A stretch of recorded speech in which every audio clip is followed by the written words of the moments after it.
Bienvenidos a Polos Opuestos. Los compromisos internacionales de Noemí Sanín impidieron que ella estuviera hoy con ustedes. Pero en todo caso, aquí estamos nuevamente para llevarles a todos ustedes Polos Opuestos. Vamos a hablar hoy de la crítica y difícil situación de Venezuela que empieza a afectar a la región y frente a la cual ya hay sectores que llaman a algún tipo de acción internacional desde organismos como la OEA y otros. Para hablar de este tema están con nosotros dos expertos en seguridad en Venezuela y también en temas de conflictos. Jairo Libreros, analista político, bienvenido.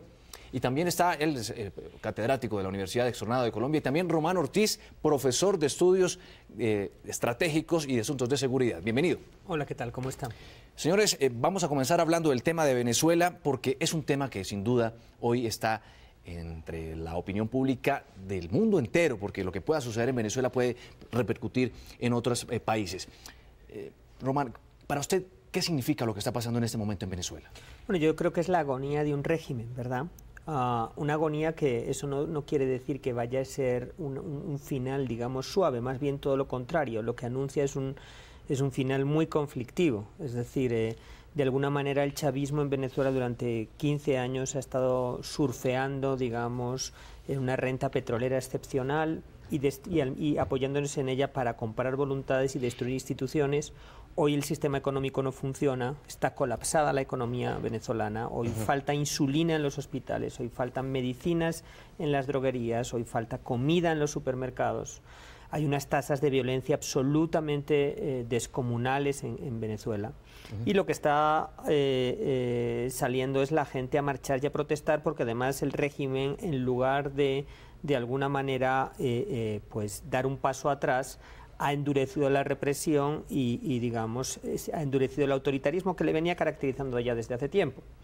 En consecuencia, lo que tenemos es una agonía, o si uno quiere, digamos, un momento culminante de esa tensión entre una población que pide democracia y pide mejores condiciones de vida y un régimen que, enmascarado detrás de supuestamente defender el pueblo, pues ha acabado con las dos cosas, con la democracia y con el bienestar. ¿Usted opina de lo mismo?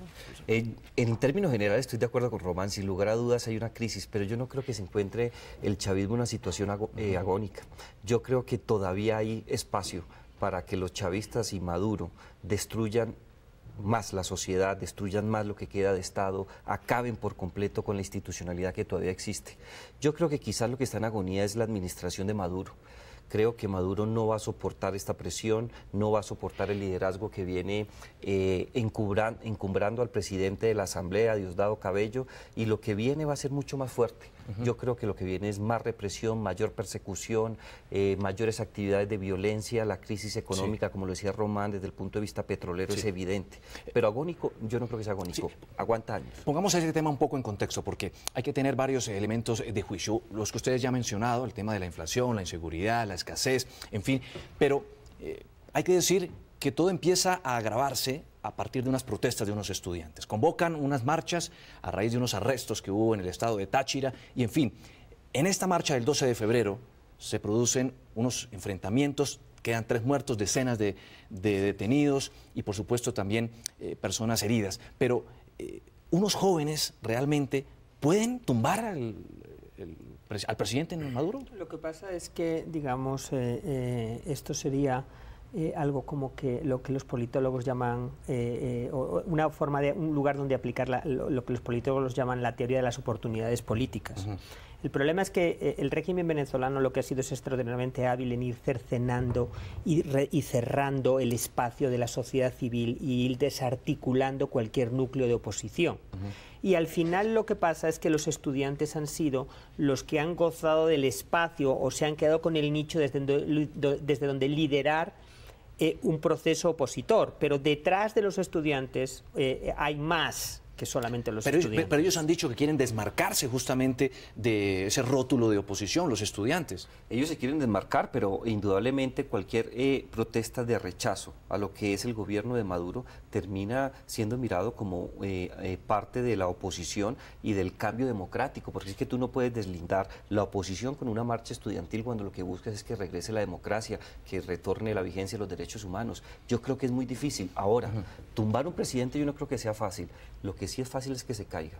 y yo creo que Maduro está tan débil en estos momentos que muy seguramente se cae por lo de los estudiantes, por la presión internacional, por cualquier otro factor. Yo creo que la apuesta en estos momentos es que Maduro se caiga por su incompetencia para abrir espacios, pero no creo que vaya a ser tan fácil. Es decir, ¿se le está acabando el oxígeno Yo político a Maduro, lo que usted está Maduro sugiriendo? ya no tiene oxígeno político, está pegado de lo que le queda de la inteligencia cubana, pero no tiene forma. Los militares están más pegados a Diosdado, reciben más dinero, reciben plata en narcotráfico, reciben prebendas de contratos y demás. Ellos no tienen, el que tiene el espacio en estos momentos son los militares. Pero la oposición no está dividida porque uno ve a Leopoldo López por un lado, ¿no? Y por el otro a Capriles, quien dice que no quiere... Lo que pasa es que yo creo que una cosa es que haya, digamos, diferencias en la estrategia, y yo creo que sí es evidente que la hay. Yo creo que hay dos sectores, a un lado Enrique Capriles, al otro lado María Corina Machado y Leopoldo López, que me parece que tienen dos visiones distintas. Yo creo que de alguna manera los acontecimientos han superado la visión, digamos, de Enrique Capriles. Yo creo que él ha hecho un papel muy importante y yo creo que él ha reconstruido la oposición en Venezuela. Eso nunca nadie se lo podrá negar.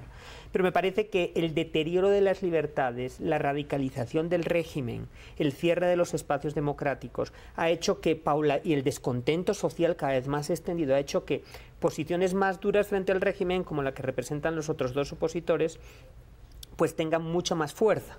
Entonces me parece que esa es la clave. Yo creo que, un poco siguiendo lo que decía Jairo, el problema de Maduro es que se está quedando sin espacio de maniobra, digamos, por dos razones. La primera, pues porque en la medida que la situación social, económica y política se deteriora, la polarización se hace más grande. Sí. Y los sectores más duros del chavismo ganan más influencia dentro del gobierno. Por otro lado, porque los sectores de apoyo, como decía Jairo, y ahí está Cuba, y también están las milicias, digamos, que él y algunos otros individuos del gobierno cercanos a él, como el ministro de Relaciones Exteriores, Jagua, ayudaron a organizar, pues tienen cada vez, en el caso de los cubanos, tienen cada vez menos influencia, y por otra parte, ellos personalmente tienen cada vez menos control sobre esas milicias que cada vez operan de manera más independiente y autónoma. Entonces el resultado es que Maduro está empezando a quedarse aislado de todos, de la oposición evidentemente y también dentro del propio régimen. Pero Maduro, ¿el gobierno como tal está dividido? Yo creo que sí, está dividido desde antes que lo asumiera, porque es que el presidente Chávez en vida, cuando lo pone ahí, creo que genera una fractura, porque hay sectores que consideran que Maduro es demasiada mano blanda en relación con algunos asuntos de manejo del Estado. Otros no lo consideran como el hijo legítimo, otros consideraban la necesidad de subir a alguien militar, pero cuando el líder establece esa designación por dedo al viejo estilo mexicano, el dedazo, es imposible hacer algo diferente. Los malos resultados electorales, su falta de comunicación, de liderazgo, pues terminan por fracturarlo mucho más, y al interior del chavismo siempre va a haber alguien que quiere hacer mejor papel que Maduro y están detrás de él. Pero hace poco salieron en televisión el presidente de la Asamblea, Diosdado Cabello, dándole prácticamente un espaldarazo a Maduro. Sí. Pero es que en política no hay amigos, hay intereses, y mientras que Maduro tenga todavía capacidad de acción, lo necesitan para darle legitimidad. En estos momentos el mejor escenario es que Maduro se caiga por X o Y motivo, pero que no quede en el ambiente que un sector radical dentro del chavismo, que existen muchos, mucho más fuertes y creo que más peligrosos que Diosdado Cabello, que sería el peor escenario, en mi opinión sería agónico, están a punto de sacarlo por cualquier medio. Pero uno también se da cuenta que hay unas fuerzas militares politizadas, una justicia politizada, con vínculos con narcotráfico, que uno creería que están tendiéndole la mano justamente a Maduro. No, yo creo que ahí hay digamos, ¿cuál es el problema esencial? Digamos, más allá de personalidades y de espaldarazos y de fotos, digamos, de los que el chavismo pues es tan amigo, ¿no? Yo creo que el problema es que aquí hemos llegado a un punto donde dentro del régimen hay un dilema muy grande sobre cómo se va a hacer el ajuste que toca hacer para que todo no colapse. Digamos, la situación económica es muy complicada, es realmente, digamos, las divisas se están acabando, el desabastecimiento es crítico y hay básicamente dos opciones. Una opción es la opción que plantea Maduro, que es básicamente radicalizar la revolución en términos económicos, movilizar a la población, digamos, una especie de izquierda populista dentro del populismo del chavismo. Pero eso implicaría castigar ciertos intereses, y voy a mencionar dos puntos concretos. El de los militares, que están enriqueciéndose con la corrupción de los contratos y con el narcotráfico, y el de la boliburguesía, que digamos, es decir, esos sectores empresariales que han crecido de una manera bárbara, digamos, a la sombra del régimen. Y el otro lado es donde están los boliburgueses y los militares y dicen, no, el ajuste lo vamos a hacer sobre la población, sobre los sectores populares. Entonces vamos a subir, vamos a eliminar subvenciones, vamos a recortar gasto, vamos a tratar de estabilizar la economía y mantener nuestro margen de ganancia. Me parece que el que tiene todas las de ganar es el sector boliburgués más los militares, pero lo que sí me parece, digamos, paradójico es que finalmente esto que estamos hablando es una pelea perfectamente capitalista de quién va a manejar, quién se va a quedar con el mayor margen de beneficio en un Estado, en un régimen que se considera socialista, ¿verdad? Claro. Hay muchos temas dentro de esos. Le están, por ejemplo, dando los demás países y el mundo la espalda a Venezuela. ¿Qué pasa con la censura a los medios de comunicación? Vamos a hablar de eso en algunos instantes, pero ya regresamos.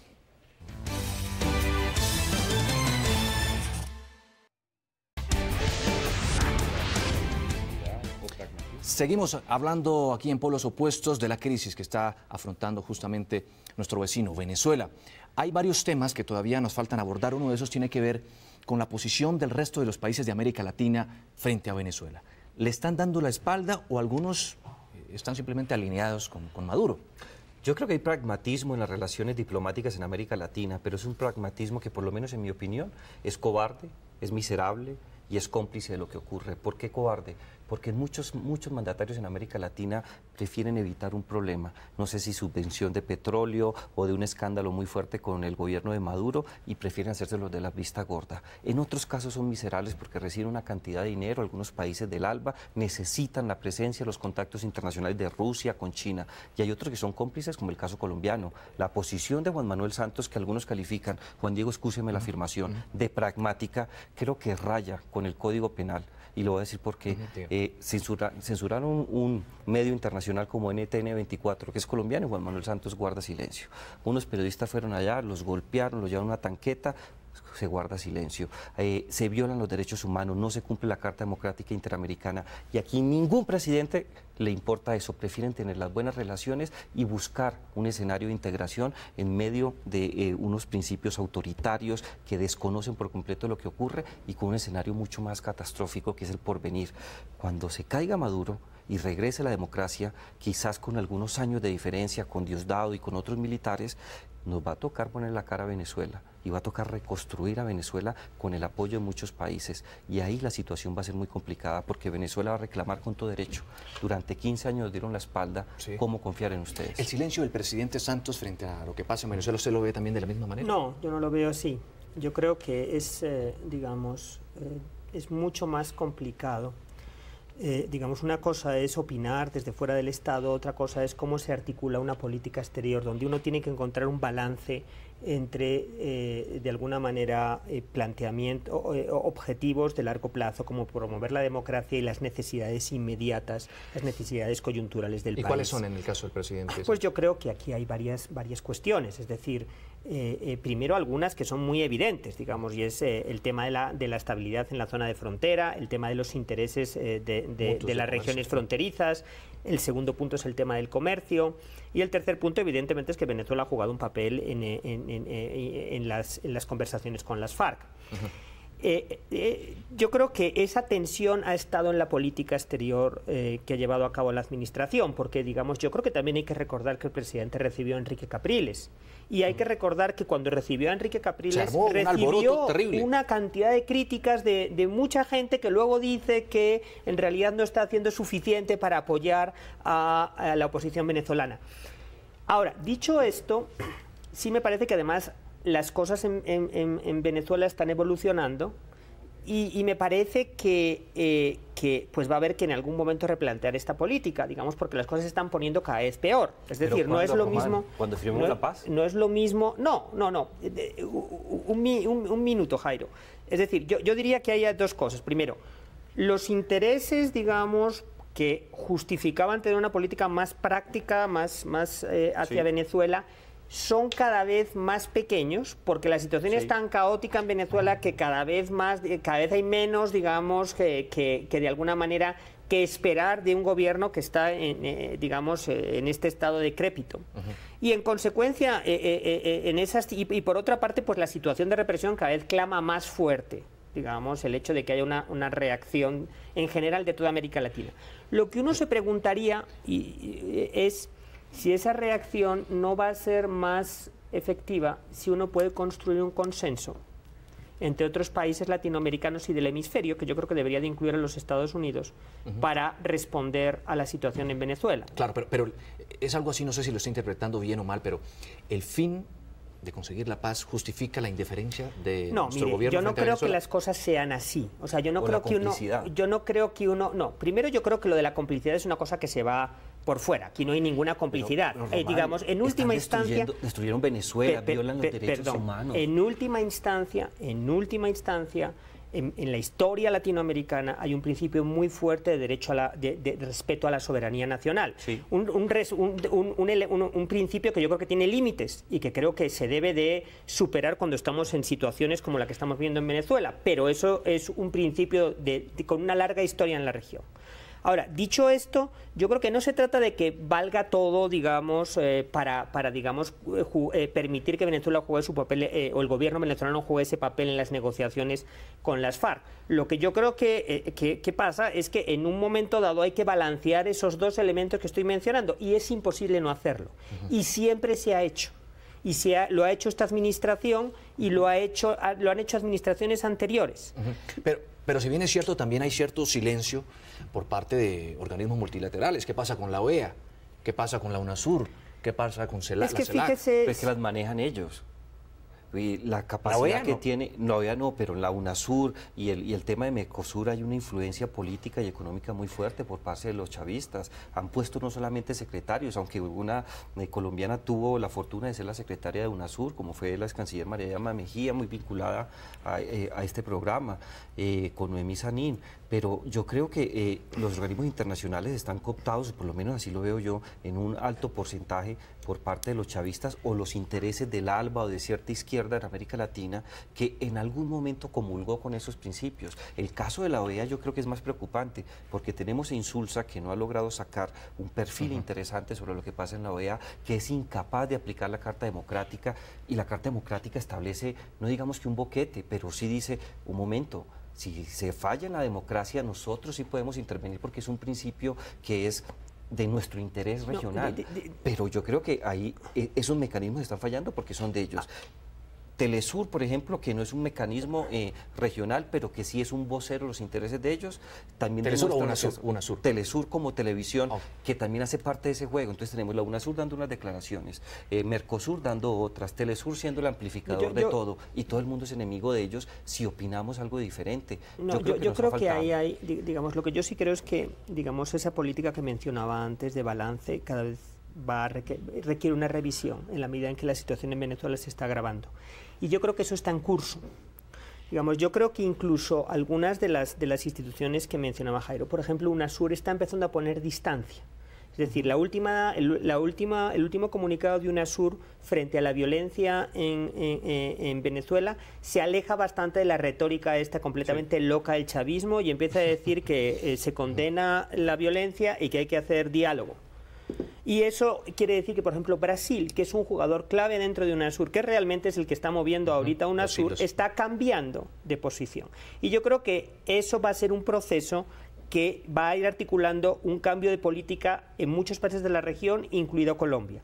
¿Qué es lo que me parece clave acá? Lo que me parece clave es que parte de la retórica absurda, por otra parte, del chavismo es acusar a sectores de la política colombiana de injerencia dentro de... Ha señalado directamente al expresidente Uribe de estar detrás en buena parte algo que no tiene ni pies ni cabeza, que es una cosa completamente loca. Pero políticamente allá, ¿no? En esa coyuntura sí me parece importante que ese cambio de política sea articulado con otros países, digamos, por dos razones. Razón número uno, para no alimentar aún más digamos, la retórica victimismo del régimen, ¿verdad? Y razón número dos, para ser más efectivos, digamos, porque no cabe la menor duda de que de lo que se trata es de evitar si es que se puede, que uno tiene a veces duda, lo peor en Venezuela, que yo creo que puede pasar muy pronto, ¿verdad? Claro. ¿Hasta cuándo le va a alcanzar la chequera de los petrodólares a Maduro para mantenerse? Yo creo que ya se la agotó, de un lado, pero sí tiene todavía restos para mantener unos meses más la economía. Yo creo que el tema económico puede ser uno de los factores decisivos, y hay un tema importante: si se logra concretar o materializar la entrada de Irán nuevamente al sistema de petróleo internacional, se libera su dinero y se liberan sus reservas, muy seguramente la acogida que va a tener en la OPEP va a llevar a una disminución de petróleo, a menos divisas, y yo creo que eso puede ser un colapso desde un punto de vista. Y desde otro, yo creo que el tema de desabastecimiento. Si uno escucha las declaraciones del presidente de Confecámaras venezolana y de otros líderes comerciales que hay en ese país, está muy claro que en el primer trimestre va a entrar casi el 70% menos de productos de canasta básica y de otro tipo de electrodomésticos. Si eso llega a ocurrir y se confirma ese escenario, yo creo que estamos hablando de finales de marzo, abril, como punto de quiebre muy fuerte, que no puede ser sinónimo de la salida de Maduro. Creo que las razones que trae Román son contundentes, pero creo que económicamente el primer trimestre es decisivo para Venezuela y se está agotando. ¿Usted qué opina? No, yo creo que efectivamente, para decirlo de una manera muy clara, la plata se está acabando. Es decir, hace unos pocos días el semanario The Economist daba una serie de cifras que me parecen muy significativas. Les quedan un poquito más de 25.000, 22.000 millones de dólares de reservas de divisas. De esos solamente 2.000 millones son efectivos, es decir, son líquidos, que pueden comprar cosas. Se calcula que hay unos 11.000 millones asociados a corrupción que el régimen podría utilizar para sostenerse un poquito más, y en últimas les queda plata para, en estas condiciones, pagar la deuda este año. ¿Pero a costa de qué? Que es a donde vamos, a costa de no dar divisas al sector privado. Y ahí es donde está el desabastecimiento. Venezuela lo compra todo en el exterior, en la medida en que están cerrando el suministro de dólares al sector privado, ni comida, ni medicinas, ni nada está entrando. Y además que hace poco la misma Asamblea le dio superpoderes, ¿no?, al presidente Maduro para que tratara de superar la crisis, y hasta el momento vemos que las medidas no han funcionado. Vamos a hacer otra pausa, pero en segundos regresamos aquí en Polos Opuestos.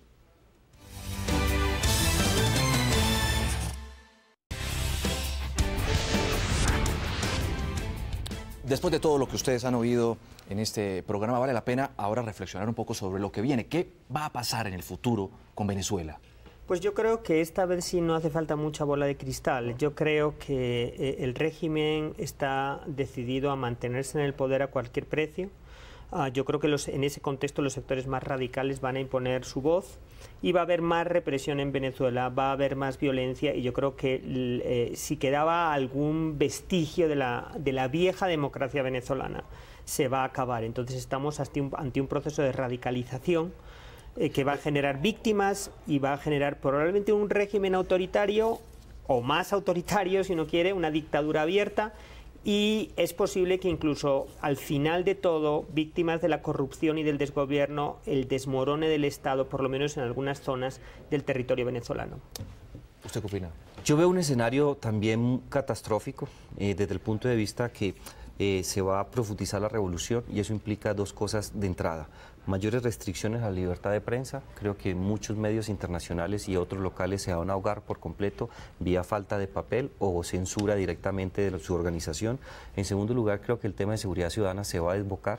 No existe la más mínima posibilidad de tener una política de seguridad o de pacificación en los términos de Maduro que sea eficiente, y eso va a romper las grandes distancias o asimetrías sociales que existen. Y el último punto, el tema económico. El tema económico ya no va a soportar más, y vamos a entrar en una etapa de dictadura en muy pocos días.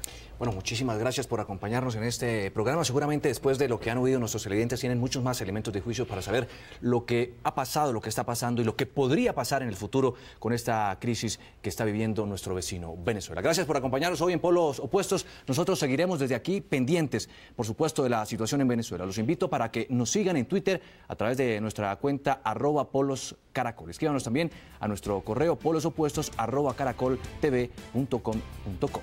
Hasta la próxima.